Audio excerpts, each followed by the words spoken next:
Shrinking Violet.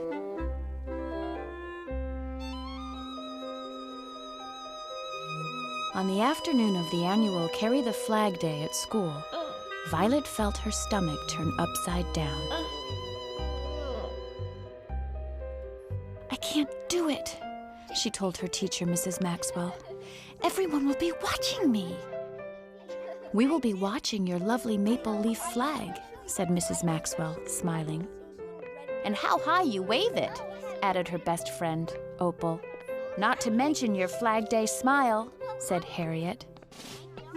"And how well you march to the music," offered John Philip. "I will be watching your fat knees," said Erwin, smirking and wrinkling up his nose. Violet's cheeks blushed rhubarb red. She passed her flag to Bernie and found a seat in the very last row. Everyone stared, which made Violet itch and scratch and twirl her hair. "I wish I could just shrink away," she thought, pretending to tie her shoe. In the meantime, a fine display of colored flags paraded across the room while Erwin, still smirking, wrote, "I must be kind to others 100 times." And Violet, still blushing, wrote, "I am allergic to attention," on the inside of her hand.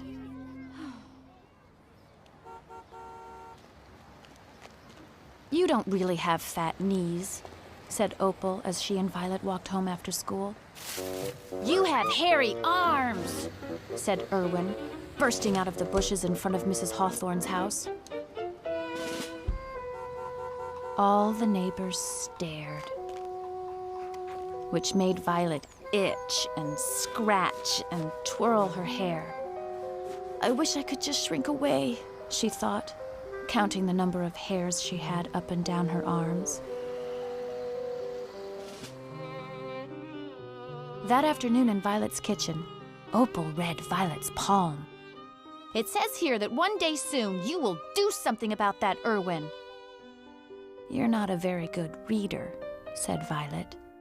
But Opal continued, "You'll tell him that he has dirty ears and flea-bitten fingernails." Violet took a closer look. "And blue cheese breath and llama lips. And then I'll tell him he belongs in the zoo." "Now you're talking," said Opal, hugging Violet. But the thought of meeting up with Erwin face to face made Violet itch and scratch and twirl her hair. "I can't do it," she said. "Everyone will be watching me." For as long as Violet could remember, she didn't like to be watched. She never made waves in the swimming pool, or swallowing sounds at snack time.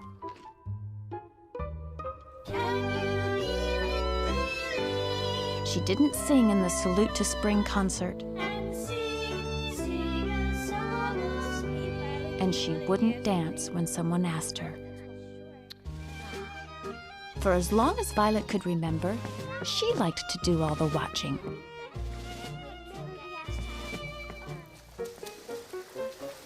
She knew the fast swimmers from the slow ones.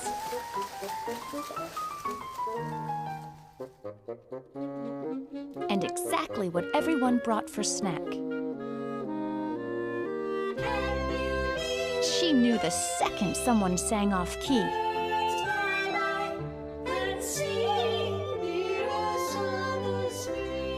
And who always stepped on whose new shoes.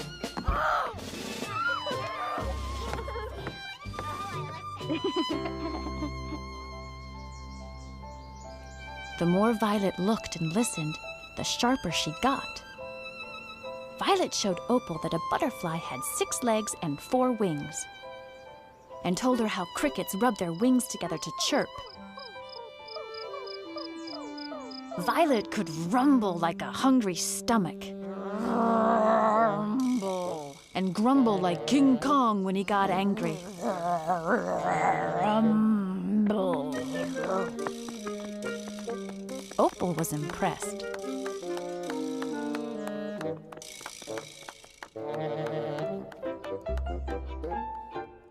Violet could do other things, too. "My fellow Americans," she declared like the president. She could sing the hound dog song like Elvis Presley. "Ain't nothing but a hound dog." Shout, "That ball is over the fence," like a sports announcer. And hold up her torch like the Statue of Liberty. But her favorite of all was reciting Captain Hook's Walk the Plank speech. "Yo-ho-ho!" she sneered, the end of a hanger sticking menacingly out of her sleeve. Opal applauded wildly. "You're so good, Violet. Why don't you do your acting for show and tell?" Violet stopped dead in her tracks. "I'd rather eat an ant," she said, squirming. A few days later, Violet squirmed again. At school, Mrs. Maxwell announced that the class would be putting on a play about the solar system. "Each of you will have a part, like an asteroid or a meteoroid, a comet or a planet, a satellite or a star." "What will Violet be?" asked Erwin, wrinkling up his nose. "Some deadly sewer gas?" Violet covered her face with her astronomy book and itched and scratched and twirled her hair. After lunch, the parts were given out. Violet was relieved when she didn't hear her name. And then she did. "The role of Lady Space will be played by Violet," said Mrs. Maxwell. When no one was looking, Violet told her teacher, "I can't do it." So Mrs. Maxwell explained, "There will be 9 planets, 8 asteroids, 7 meteoroids, 6 comets, and 5 stars on stage. But Lady Space will be speaking from a dark and mysterious place, off stage." For once, Violet didn't itch, and Violet didn't scratch. She didn't twirl her hair, and she didn't want to shrink away. She went home and learned her lines, bouncing her voice all around the house like an echo. Violet practiced under the coats in the closet. "You can't see me, but I'm here all right." On top of the onions in the basement. "I'm everywhere." And in front of the toothbrushes in the bathroom. "I am space." In no time at all, she knew her lines perfectly, and everyone else's too. Mrs. Maxwell's class rehearsed long and hard. "Louder," coached Mrs. Maxwell, until everyone got it just right. Especially Violet, who had to say her part from way up in the projection booth. Sometimes there were little problems with costumes or with scenery, but there was only one big problem. The 9 planets kept forgetting where they were supposed to stand. "Remember," Mrs. Maxwell said, "where you stand on stage depends on how far your planet is from the sun." Then she taught them a funny phrase. "My very excellent mother just served us 9 pizzas. My, Mercury. Very, Venus. Excellent, Earth. Mother, Mars. Just, Jupiter. Served, Saturn. Us, Uranus. 9, Neptune. Pizzas, Pluto. But the planets were still all mixed up.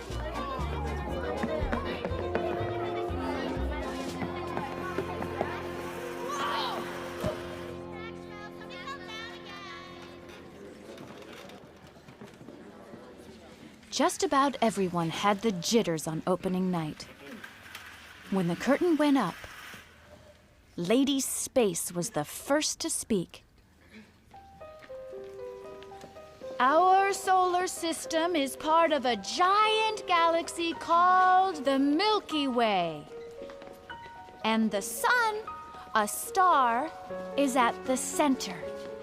Violet watched as Harriet, looking big and bright, stood in the middle while all the planets moved around her. "Ooh," said the audience when Saturn whirled her rings. Then, right on cue, the spooky outer space music changed to standing in one place music. Everyone remembered what to do. Everyone except Erwin, who was Mars. Erwin kept moving, around and around like the spin cycle on a washing machine, into the scenery and over the props, tripping, ripping, bumping, and jumping, faster and faster, spinning and spinning until he was all spun out. Now the planets looked like this. My very excellent pizza just served us 9 mothers.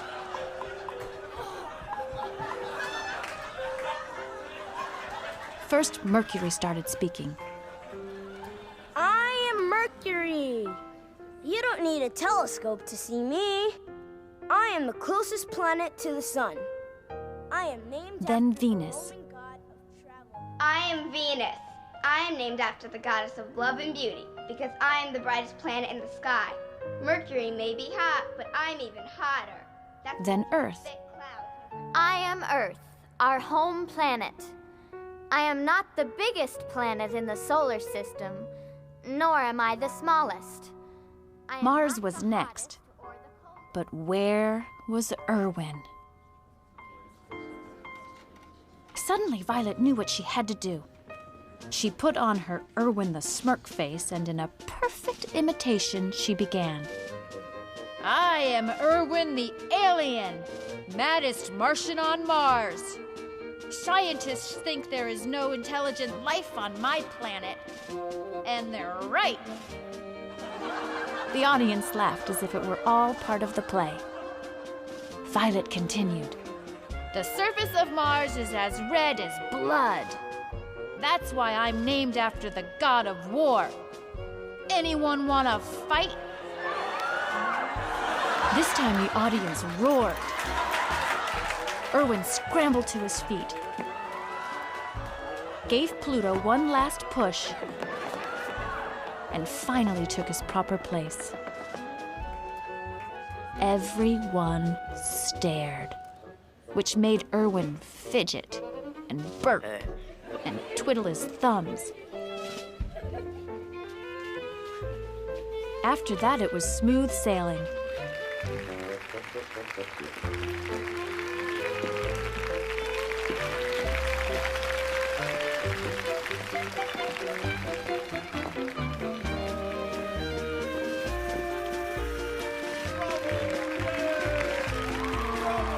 At the end of the play, there were 3 curtain calls.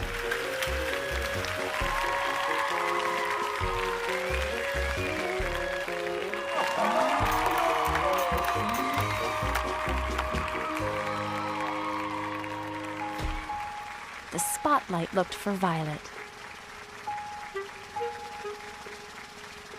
Until Opal said, "The beautiful and talented Lady Space wishes to remain dark and mysterious," which made the audience clap again and throw a storm of confetti. While the cast was getting ready to go home, Violet had a lot of backstage visitors. One of them was Erwin. "Thanks," he whispered. "I would have looked so dumb." Then when he saw that everyone was watching, he said out loud, "Maybe you don't have fat knees or hairy arms, and maybe you don't smell like sewer gas either. But you do have a really bad case of skeleton elbows." And Erwin smirked and wrinkled up his nose, just like he always did. Only this time, even though everyone was watching her, Violet didn't feel like shrinking away. She knew she had finally done something about that Erwin, in her own way. And this time, she didn't bother to check her elbows. She knew they were exactly the way they were supposed to be. Bye-bye. Just like she was.